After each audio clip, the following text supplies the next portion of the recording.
would take their responsibilities very seriously. Have you ever heard the person who said that if the crested crane knew how valuable it was, it would not live in a wetland? That is my challenge to the 12th Parliament. You see, the crested crane doesn't know that it is really so valued. So, if the crested crane knew it would be living in State House, nobody would chase it. It would be parked in Parliament. It would be in the Supreme Court. But because it is not aware, so this retreat to me is about a new consciousness among the members of Parliament, that beyond being elected as members of Parliament, they are the ones who are going to design the future of Uganda. In other words, they are going to play the role of a midwife.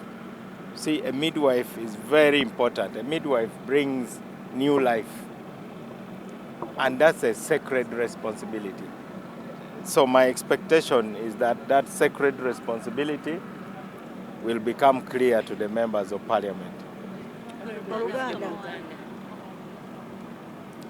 Ndoza mwasomako omwami omwe yagamba ti singa crested crane oba bagiyita batya mu Luganda? Aha, ŋŋaali. Singa ŋŋaali yali emanyi nti ya muwendo era ya mugaso era ya kitiibwa mu ggwanga lyaffe, singa tesula mu mataba, singa esula mu luggya lwa State House, ku Supreme Court ne mu Parliament, naye lwakuba temanyi, osanga ŋŋaali ng'eri awo mu wetland gyesiiba. N'olwekyo retreat eno ey'Ekyankwanzi kye ngisuubiramu okuteeka mu babaka bano abapya abalonde ekirowoozo ekigenda okubafuula ab'omuwendo, ate bakitegeere nti ba muwendo kubanga be bagenda okuluka Uganda empya. Buli omu ayogera ku Uganda empya. Kati wano we tuli tumaze okutegeera biki ebitwawula. Myaka 5 egijja tugenda kumanya biki ebitugatta kutabagana. Kati Uganda empya erina okujja 2031. Naye abali mu kiyungu abazaalisa be babaka bano aba Parliament ey'e12. Ndowooza ogwo gwe mulamwa gwa Kyankwanzi.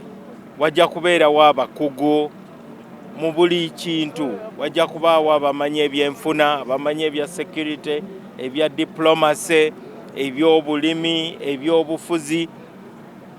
Naffe tugenda kufunayo ebirowoozo ebipya. Abamu tuludde mu byobufuzi naye ensi ekyuse, n'olwekyo nange nsuubira okuvaayo n'akapya.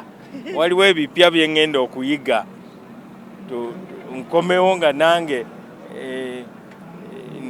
ndi recharged.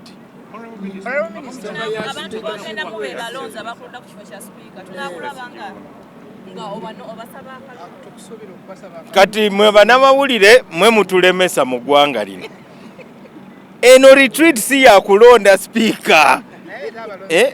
Si ya kulonda speaker. Abalonzi gye bali naye nga tugenda kusoma. Pozi ng'ogamba kakuyege.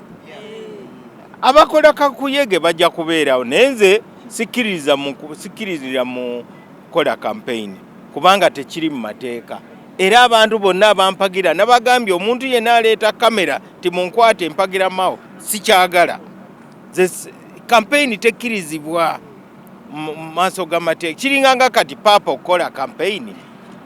Papa akola atya campaign? Bakadinaali nti babakwate nti nze mpagira gundi abeere papa. Tuleme kuwemuka. Quite a number of people, and We are waiting for confirmation. We have sent letters out, and we are open to friends who are willing to work with NRM. This retreat is nothing other than aligning leadership to the key development strategies that we want to adopt as a party. And so for anybody who is working with NRM is most welcome to attend this retreat, and we have sent out invitations. Hopefully they will confirm by this morning before we leave. By last evening, many had indicated that they would come, and we are waiting. Maybe they may not be able to travel in our public transport, and we would like to clear them as they notify us of their attendance. So we are happy that we have sent out invitations to independent members of parliament, to some who are in opposition, and others who might want to come and be part of the retreat. Thank you. Well, tuli basanyufu nnyo olwaleero tuli mugenda Kyankwanzi kusooka nja kwebaza His Excellency Yoweri Kaguta Museveni okufacilitatinga retreat eno. Retreat eno nkulu nnyo lwa nsonga first and foremost tulina ba candidates oba ba members of parliament nga first time in office. So kitegeeza olina okugenda obasomese ideology ya party etambula etya biki byeyitaagisa ng'omukulembeze weeyisa otya mu bantu. So it is very important era nsanyuse nnyo okulaba bonna actually bali excited nnyo ne ba independents twabayise nga bakkiriza mu ideology ya NRM. Ate nze nandiyagadde nnyo kasobeera member of parliament wadde okiikira ne side eri kubanga bwe tugenda Kyankwanzi tugenda kusoma personality ya MP afaanana atya ayeeyisa atya biki byeyitaagisa kubanga eno government kati ya NRM kitegeeza bya politics teka bali tuli kugoberera manifesto ya NRM n'okulaba tuweereza tutya bannayuganda. So bannayuganda batubanja kigambo kimu service delivery yokka. So ndi musanyufu. Airstrip ababaka aba parliament ekikyatusibyemu katono nti covid tests results zino okubanga zimaze okuvaayo teri muntu wagenda nga covid tests zinaba confirmed. So chovala newankubadde basi weziri kati naye mutukyalinda covid test ne covid test bwe zituuka abatuuka when they are confirmed nga balinya basi. Naye era tenti zaffe eza accreditation zikyaliwo wano kwaliwo abatasobodde kujja ggulo.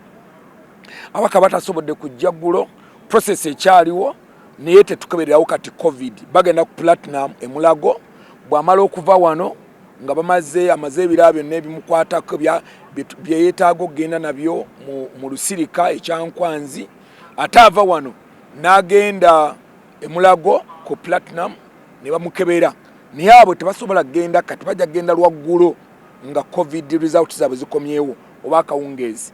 Naye nga Kyankwanzi tiimu ya secretary general redde gyeri okurisivinga abaka bano. Program yonna yafulumye era tusuubira omukulembeze w'eggwanga okubanga atutuukako olwaleero okuwa keynote address oba enkya. Naye mukimanyi nti omukulembeze w'eggwanga tubeera naye ennaku zonna ze tubeera e Kyankwanzi. So twagala okusaba abaka parliament bonna gye muli mujje tugende. Waliwo ekibuuzo ekirala abantu kye babuuzaako kyekibuuzo nti nga ssentebe w'ebibiina lwaki olusirika luno luli basically ku babaka aba NRM. Mujjukire nti mu nkola yaffe ey'ebibiina ebingi mu Uganda bagamba the winner takes it all.